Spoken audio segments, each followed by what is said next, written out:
Going to buy that shiny 9FF for only $12,000? Well, consider watching this video to see if it's worth it or not.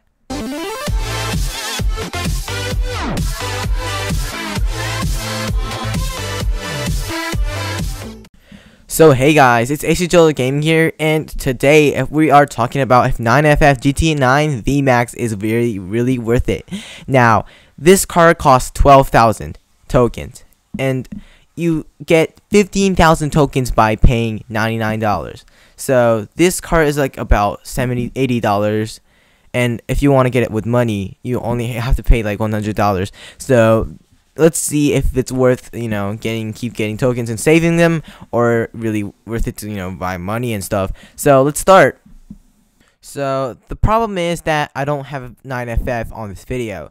Now, so Koenigsegg totally told me all of this, so all goes to him. Koenigsegg told me this information. So the reason why I don't have a 9FF is that there's a lot of hackers on iOS, which doesn't really let me win events that gives you tokens. So I can get that. And the second reason is that I don't want to spend money on this game. So yeah, let's start off this list.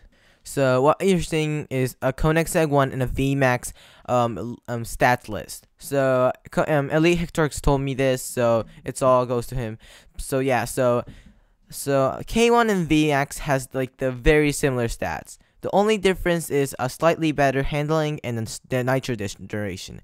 Now the handling is really good on K1 too, so it doesn't make a lot of difference. But the nitro duration makes the big difference of how a VMAX is better than the K1.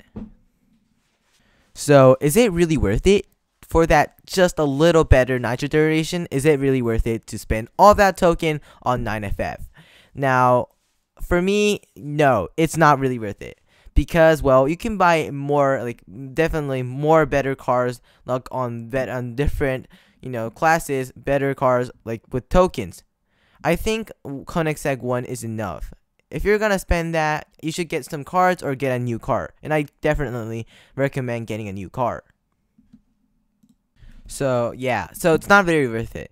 But if you're thinking to get it to Pro, then that comes difference. So I told you that it has better nitro duration. Now, that was for Pro, not for Max. So if I think about it, well, the problem is it's really hard to decide. Well, so if you make it to Pro, it's actually slightly better. And if you have the guts, maybe you will. But in my opinion, no, it's not really worth it. You can buy better cars with tokens, and, you should save up for maybe, like, later future cars. And, yeah, so, but, if you have the guts and you want to, win the time trials like Koenigsegg and, get a good car better than one, then, yeah, I guess, if you want to, Masters S-Class. But, it's a very hard decision, so if you have the guts, probably you can do it. I know I said this a million times, and you probably heard it a million times, but my answer is still no. Well, because one of the reasons is, well, Koenigsegg 1 is still good, and still can compete with it, and maybe, it's better. If it's Max, it's definitely better.